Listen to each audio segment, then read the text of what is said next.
Eva Galbache. Iglesia Noticia. COPE. Estar informado. Muy buenos días en este domingo 9 de julio de 2017, al comienzo de Iglesia Noticia. Es un espacio semanal de la cadena COPE en el que repasamos y resumimos para ustedes las principales noticias de la semana en la actualidad religiosa en España y en el mundo. Es el programa número 1523 que hacemos con Óscar Gómez en el control de sonido y con Mateo González y Maiki de Toro en la producción. Adelantamos algunos temas en los siguientes titulares con Amparo Latre. Muere a los 81 años Joaquín Navarro Valls, portavoz de la Santa Sede con San Juan Pablo II, primer español en ocupar este cargo. Fue el responsable de modernizar el sistema de información del Vaticano.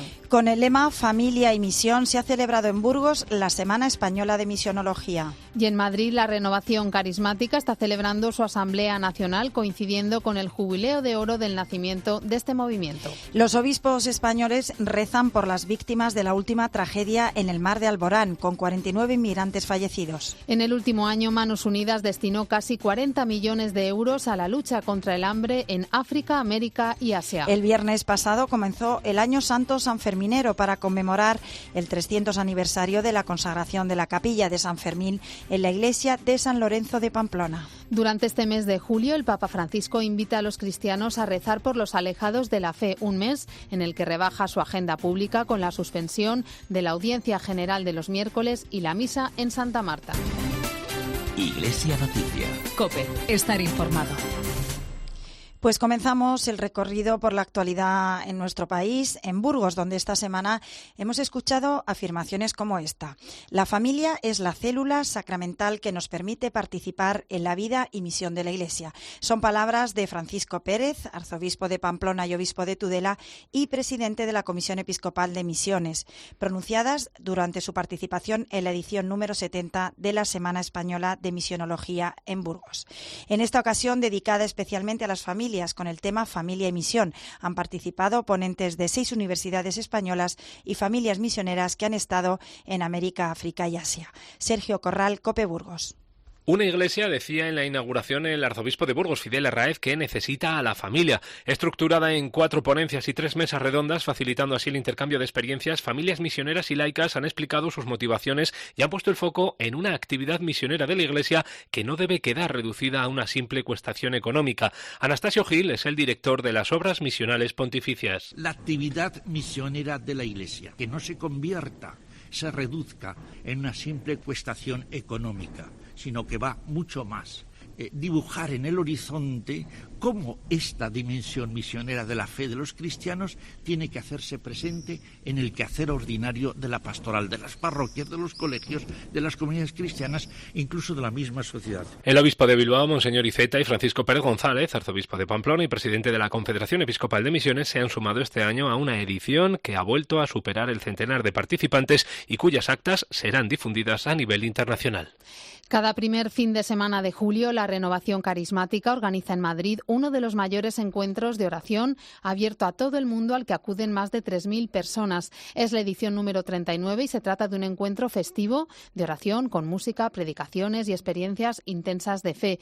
El lema está tomado del libro del Apocalipsis: Mira, yo estoy llamando a tu puerta. Esta asamblea coincide con la celebración del Jubileo de Oro de la Renovación Carismática Católica que ha tenido lugar hace unos días en presencia del Papa Francisco. Diego Carvajal es el secretario de organización de la Asamblea. Lo que se conoce del movimiento carismático es toda la gestualidad externa, ¿no? Pero efectivamente, después de la alabanza, lo que viene es la adoración al Señor. Es decir, la alabanza lo que hace es reconocer que Dios es Dios y lo que nos lleva justamente es a la profundidad del encuentro con el Señor. Y efectivamente tenemos momentos de alabanza, tenemos momentos para adorar al Santísimo, tenemos momentos también para formarnos y también tenemos momentos pues para efectivamente dar testimonio de lo que el Señor ha hecho en nuestras vidas. Hoy se clausura en Guadarrama, Madrid, el curso de formación de agentes de pastoral de familia y vida, organizado por la subcomisión correspondiente de la Conferencia Episcopal que preside el obispo de Bilbao, don Mario Iceta, al que saludamos esta mañana en Iglesia Noticia. Buenos días. Hola, buenos días. Pues en esta ocasión, don Mario, han debatido y reflexionado sobre la atención y los cuidados paliativos al final de la vida. Estamos hablando de personas con enfermedad terminal y desde la Iglesia se apuesta por este tipo de cuidados, por los cuidados paliativos, como la respuesta adecuada para estos enfermos terminales. Bien, hoy sabemos cómo la vida se ha ido alargando, cómo cada vez vivimos más, pero también han aparecido cuestiones nuevas de este final de la vida, con un debilitamiento, muchas veces con una pérdida de elementos ya de memoria, de desgaste general del cuerpo, algo además que afecta a toda la familia. Generalmente decimos que cuando alguien enferma, enferma toda la familia, ¿no? Y el proceso de morir es un proceso en el que todos vamos a participar, ciertamente personalmente y también en ese acompañamiento familiar, ¿no? Nos parece una cuestión decisiva y muy importante el tratar este acompañamiento al final de la vida, y es a lo que nos hemos dedicado estos días, esta respuesta ante el final de la vida desde el punto de vista no solo médico. Hemos tenido médicos de primerísimo nivel a nivel de España, sino también las cuestiones pastorales, cuestiones éticas y cuestiones jurídicas y familiares. Han sido unos días muy intensos abordando cómo acompañar el final de la vida desde diversas dimensiones y diversas perspectivas. Hablamos, don Mario Iceta, de que la vida debe ser acompañada, llamada hasta el final. Y no podemos dejar de comentar el caso del bebé Charlie Gard, que ha estado en los medios todos estos días, que padece una enfermedad rara y que necesita ayuda de un respirador.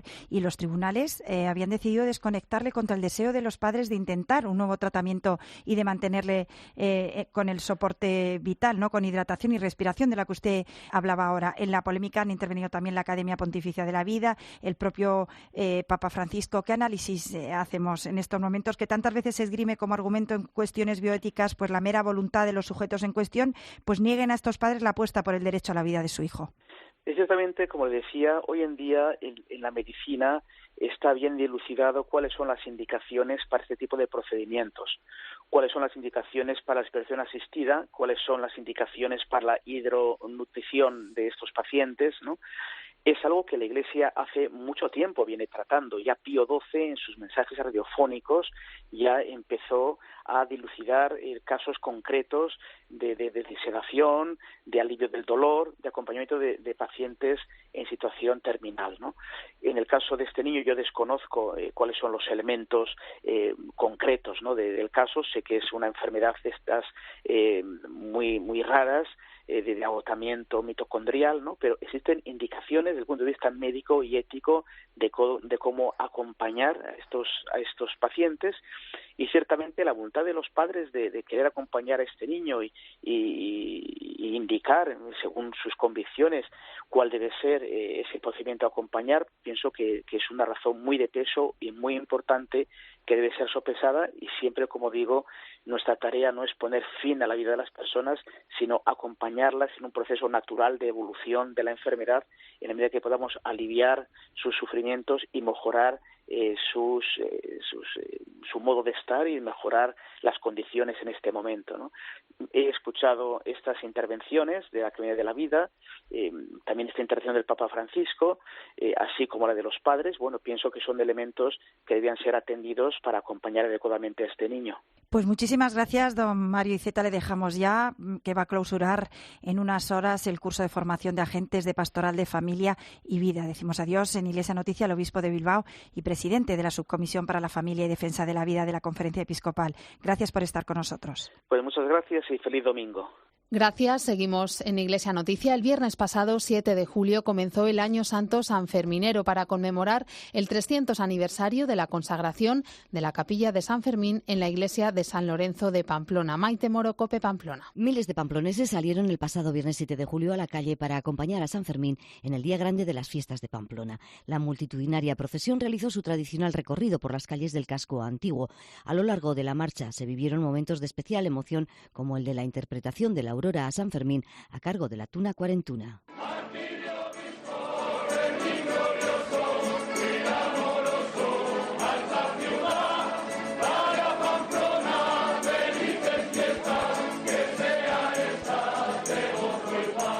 Después, durante la Eucaristía, en la capilla de San Fermín, el arzobispo de Pamplona, Monseñor Francisco Pérez, destacó que a pesar de todos los momentos históricos, en la fiesta de San Fermín siempre ha permanecido la devoción popular y se mostró crítico con algunos sectores de la sociedad. En ciertos sectores de nuestra sociedad podemos comprobar que hay una cierta animadversión a lo que tenga tinte de carácter cristiano. En el fondo es porque los comportamientos se autoproclaman autónomos y excluyentes. Lo que no provenga de ese modo de pensar y actuar se margina.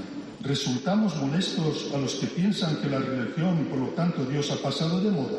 Este año se celebra el año jubilar de San Fermín con motivo de los 300 años de la consagración del altar y la capilla del Santo, capilla que ha sido restaurada y que acogerá hasta el 7 de julio de 2018 numerosos actos para conmemorar. Los obispos españoles han rezado por las víctimas de la última tragedia en el mar de Alborán. Son 49 los inmigrantes que viajaban en una patera y que han desaparecido. Se trata de la mayor tragedia en lo que va de año. El obispo de Astorga, Juan Antonio Menéndez, es el responsable episcopal de migraciones, ha recordado a las víctimas. Siento un profundo dolor por las víctimas de esta tragedia y pido al Señor el descanso eterno para los que han fallecido y la pronta recuperación de los 3 supervivientes. Esta tragedia pone de manifiesto una vez más la necesidad de trabajar para alcanzar un acuerdo mínimo entre los países que garantice una inmigración segura, sin riesgo para las vidas humanas. En el último año, Manos Unidas destinó casi 40 millones de euros a la lucha contra el hambre en África, América y Asia.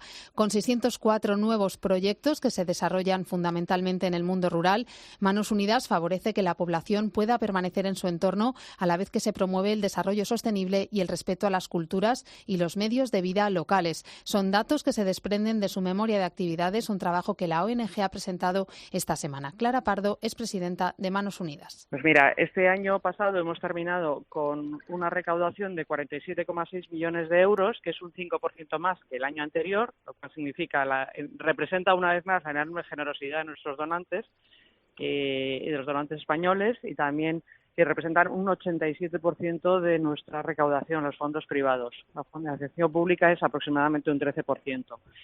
Gracias a esta recaudación hemos podido llegar a 604 nuevos proyectos por casi 40 millones de euros y beneficiar a más de 2 millones de personas, que bueno, es un dato muy alto, apoyando en 58 países y a 451 socios locales.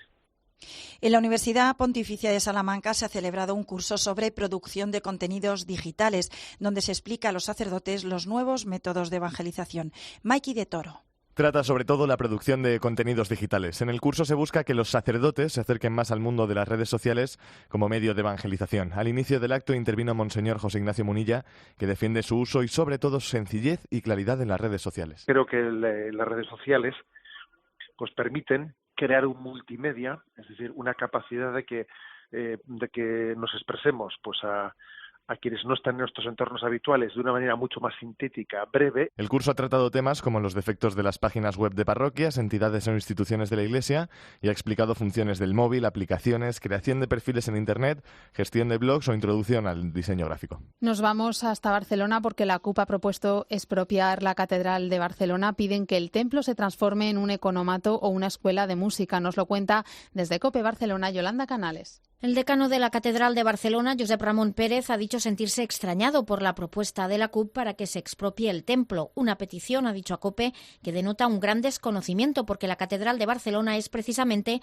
la que tiene más culto de toda Europa. 5 misas diarias y 6 en el caso de los domingos y vísperas de festivos, además de otras celebraciones. Musén Josep Ramon Pérez ha dejado claro que la Catedral de Barcelona es muy querida por los ciudadanos y en ningún caso está abandonada. No es un lugar que haya quedado sin culto y abandonada, ¿no? Sino todo lo contrario, y además muy querida por los barceloneses, que vienen mucho además, porque a lo largo del año pues es más de 500.000 de personas los que vienen a participar en nuestras celebraciones. Josep Ramon Pérez también ha recordado que a la catedral vienen muchos extranjeros a celebrar la Eucaristía, por lo que hace un gran servicio a la ciudad y también al gran número de fieles que visitan cada año Barcelona. Iglesia Noticia. COPE. Estar informado.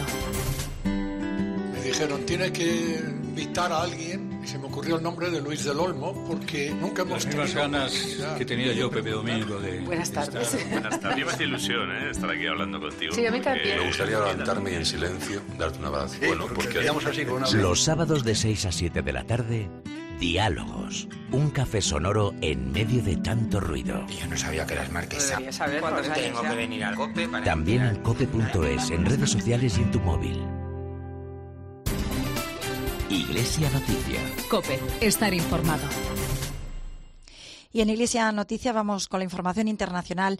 El miércoles por la tarde conocíamos la noticia del fallecimiento de Joaquín Navarro Valls, que fue director de la oficina de prensa de la Santa Sede durante 22 años, el primer español que ocupaba ese cargo. Amaba el periodismo, pero sobre todo servir al Papa.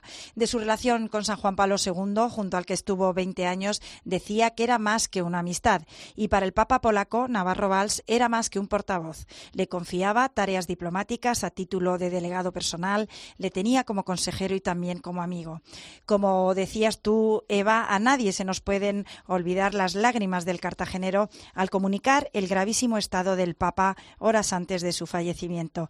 Comenzamos así la conexión con nuestra corresponsal en Roma y el Vaticano. Buenos días, Eva Fernández. Buenos días. Sí, por más que esperada a causa de su enfermedad, nadie quería hacerse a la idea de la muerte de quien ya será conocido para siempre como el portavoz de San Juan Pablo II. Fue el propio Papa quien decidió encomendarle esta tarea que cambió para siempre la historia de la comunicación vaticana, tal como asegura su actual sucesor al frente de la sala de prensa de la Santa Sede, Greg Burke. Para mí es difícil seguir en sus pasos porque ha sido revolucionario. Sabía torear, ¿no?, los intereses muy diversos y difíciles, y como laico ha sido una ventaja, pero también difícil a momentos, y ha sido muy hábil y muy paciente. Todas las personas que se acercaron a velarle en la Basílica de San Eugenio y quienes estuvieron presentes en el funeral del pasado viernes recordaban su eterna sonrisa y la paciencia ante quien requería ayuda a pesar de las jornadas maratonianas de trabajo. Dotado de memoria privilegiada y de gran preparación intelectual, puso todo al servicio de la Iglesia y nunca alardeó de la amistad que llegó a tener con San Juan Pablo II, tal como él mismo os contaba precisamente a vosotras en la entrevista que os concedió con motivo de la beatificación de su Papa. No querría trivializar una cosa que era más que la amistad, ¿no? Él se fiaba, él reflexionaba en voz alta, condividía pensamientos, condividía problemas, pero sobre todo, y quisiera esto subrayarlo y quizá volveremos más adelante sobre ese aspecto, condividía su alegría, porque él era un hombre alegre, fundamentalmente. Esto es lo que quiero subrayar, y hemos reído mucho, gracias a Dios, junto a él. Como miembro de la prelatura del Opus Dei, colaboró también muy de cerca con San José María Escrivá y con el beato Álvaro del Portillo en trabajos de comunicación. En el verano de 2006, Navarro Valls dejaba el Vaticano tras trabajar también durante un breve periodo junto a Benedicto XVI, y lo hizo para volver a dedicarse a la medicina en el campus biomédico de Roma. Durante sus 2 últimos años de vida, aún siendo conocedor de la enfermedad, prefirió seguir una vida normal sin que apenas trascendiera. Su trabajo en pro de la modernización de la sala de prensa vaticana ha marcado la línea que siguen en estos momentos sus sucesores, adaptándola a los nuevos tiempos. En una semana en la que el Papa Francisco ha seguido muy de cerca el caso del bebé británico Charlie Gard, pidiendo que se permitiera a los padres tratarle y acompañarle hasta el final, y que incluso el Centro Pediátrico Bambino Gesù de Roma se ofreció a acogerle, el Vaticano ha tenido que salir al paso de las últimas acusaciones de Associated Press sobre presuntas irregularidades en el hospital del Papa. Eva, cuéntanos. Clarísimas y contundentes las declaraciones del director de la sala de prensa de la Santa Sede, Greg Burke, en el diario del Vaticano L'Osservatore Romano, al calificar de falso e injusto el informe difundido por esta agencia estadounidense sobre posibles casos de negligencia, o incluso sugerir que existan serias amenazas a la salud de los niños hospitalizados. Se trata de un hospital, asegura el portavoz vaticano, del que la Iglesia se siente orgullosa por el excepcional cuidado que brinda a los niños y a las decenas de miles de familias, muchas de ellas de pocos recursos, que tienen siempre las puertas abiertas. Paralelamente, las autoridades del hospital han presentado esta misma semana los resultados de su actividad sanitaria y científica, entre los que se destaca el aumento de trasplantes de órganos y de proyectos de investigación que han permitido identificar 10 nuevas enfermedades consideradas raras. Conviene también subrayar que el Hospital Bambino Gesù es el único centro pediátrico europeo donde se realiza todo tipo de trasplantes. Durante la presentación del informe, el secretario de Estado Vaticano, cardenal Pietro Parolin, mostró la gran satisfacción por los resultados del Bambino Gesù y destacó la estima, confianza y cercanía del Santo Padre por el hospital. Recordemos que este centro sanitario se donó a la Santa Sede en el año 1924. A partir de ese momento se convirtió en el Hospital del Papa. Desde entonces ha recibido varios premios a la excelencia y calidad de sus tratamientos. Hablamos ahora de varios mensajes del Papa Francisco. Por una parte, el que ha dirigido a la FAO y por otra, el que se puede escuchar en el vídeo del apostolado de la oración para el mes de julio, en el que Francisco invita a los cristianos a rezar por los alejados de la fe. Eva. Comenzamos por el último mensaje de la semana, que ha estado dirigido a los líderes de las principales potencias del mundo reunidas en Hamburgo. Es una trágica incoherencia, asegura el Papa en el texto, que estén unidos a la hora de adoptar decisiones económicas y a la vez no pongan medios para frenar las guerras. Apremio especial de Francisco para que busquen soluciones rápidas ante la trágica situación en Sudán del Sur, Yemen y los países del Cuerno de África, donde hay 30 millones de personas que no tienen alimentos ni agua para sobrevivir. Importante también el mensaje del Papa a la FAO, que vino con adelanto de noticia incluido, porque el cardenal secretario de Estado Pietro Parolin anunció que el Papa Francisco visitará la sede de esta entidad el próximo 16 de octubre con motivo de la Jornada Mundial de la Alimentación. Pero como todavía queda tiempo por delante, Francisco quiso hacer llegar un mensaje a todos los que participaban en la conferencia del pasado lunes, en el que alentaba a tomar conciencia de que las carencias que afectan a tantas vidas están causadas por la inercia de muchos o por el egoísmo de unos pocos. Y efectivamente conocemos ya el nuevo vídeo con las intenciones de oración del Papa para este mes. En esta ocasión subraya la importancia de la alegría para contagiar la esperanza a quienes se han alejado de la fe. Pidamos por nuestros hermanos que se han alejado de la fe, para que a través de nuestra oración y testimonio evangélico puedan redescubrir la belleza de la vida cristiana. Será precisamente con nuestro testimonio, con nuestra libertad y, por supuesto, con nuestra alegría, recuerda el Papa en el vídeo, cómo conseguiremos ayudar a quienes han perdido el don de la fe. Gracias, Eva. Una nota del Pontificio Consejo para la Unidad de los Cristianos destaca la importancia de la adhesión oficial de la Comunión Mundial de las Iglesias Reformadas al consenso ecuménico alcanzado ya entre los católicos, luteranos y metodistas sobre la doctrina de la justificación. Refiriéndose a este evento del 5 de julio en Wittenberg, Alemania, ciudad donde nació la Reforma en 1517, la nota afirma que se trata de un paso importante en el camino hacia la unidad visible de los cristianos. No aún una meta, pero sí una fase significativa del camino común. Corresponsal en Alemania, Rosalía Sánchez. El secretario del Consejo para la Unidad de la Iglesia y representante del Vaticano en la ceremonia, Brian Farrell, ha destacado que la adhesión oficial de la Comisión Mundial de las Iglesias Reformadas al consenso ecuménico alcanzado ya entre católicos, luteranos y metodistas sobre la doctrina de la justificación es un gran acontecimiento ecuménico. El cardenal Casper, presidente emérito del Pontificio Consejo para la Promoción de la Unidad de los Cristianos, califica la firma como una gran piedra en el camino del ecumenismo. Estoy feliz de que el aniversario de la Reforma haya traído estos vientos ecuménicos, que podamos celebrar juntos en Cristo y ser testigos juntos de Cristo, que desde el centro de nuestra fe nos mostremos juntos al mundo. Naturalmente hay muchas cuestiones por resolver, pero la unidad de los cristianos entre católicos y evangélicos consiste en que creemos juntos en Cristo y este año está suponiendo un importante empujón. La firma significa que la Iglesia Católica y todas las iglesias históricas protestantes tienen la misma visión teológica sobre cómo se hace real la salvación y, por tanto, una base común para una gran colaboración no solo espiritual, sino también eclesial. Gerardo Bugallo, hasta la fecha embajador en Ucrania, se convertirá en el representante de España ante la Santa Sede. Así lo confirmó el Consejo de Ministros extraordinario celebrado el pasado lunes. Este es el tema del comentario desde Roma de Antonio Pelayo. Buenos días. Buenos días. La de España ante la Santa Sede es la embajada más antigua del mundo. Sus orígenes se remontan al siglo XV y desde entonces a hoy nuestro país ha tenido ininterrumpidamente una representación diplomática ante el Papa. El actual Palacio de España en Roma data del siglo XVI y a su frente se han sucedido más de 160 embajadores.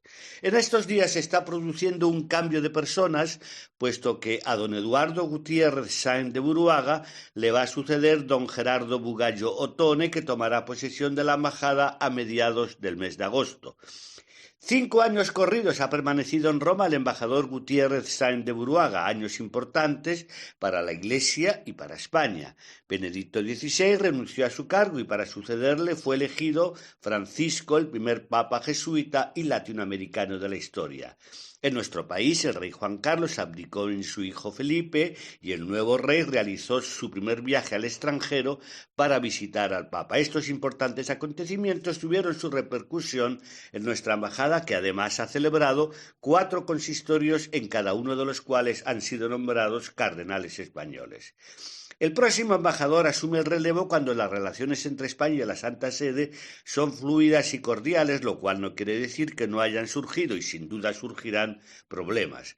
El diálogo y la mutua información deben servir para solucionarlos, y esta es la misión principal de un embajador: facilitar los contactos y saber explicar a sus interlocutores los puntos de vista de la otra parte. No siempre es fácil, porque la Iglesia y el Estado defienden a veces posiciones no coincidentes sobre puntos concretos que afectan a la vida de los ciudadanos, pero, como he dicho, los problemas no hay que esquivarlos, sino afrontarlos con franqueza y lealtad. Con el Papa Francisco, el Vaticano desempeña un papel cada vez mayor en la escena internacional, y aquí se valora mucho que los países, especialmente los de población católica en su mayoría, compartan sus planteamientos. Esta es otra de las tareas donde la personalidad del embajador puede jugar un papel decisivo que, por otra parte, suele ser muy discreto, porque la diplomacia, como sabemos, actúa muchas veces entre bambalinas sin aparecer al exterior. Desde Roma les ha hablado Antonio Pelayo.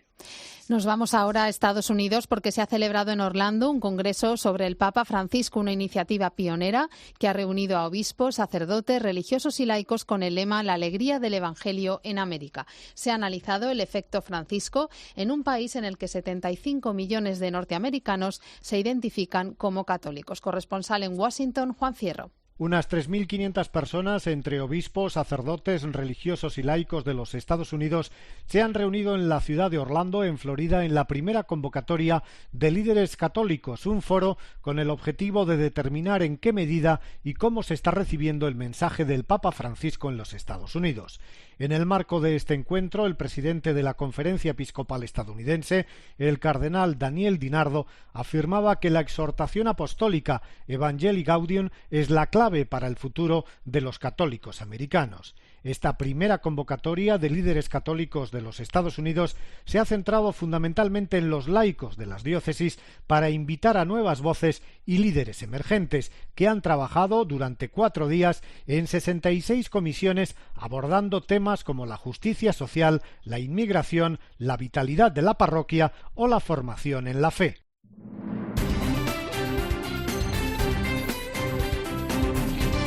Pues hasta aquí la actualidad de este domingo 9 de julio de 2017. Llega a la última hora de la actualidad en España y el mundo y después viene la Santa Misa. Hasta el próximo domingo, un saludo de Amparo Latre y Eva Galvache.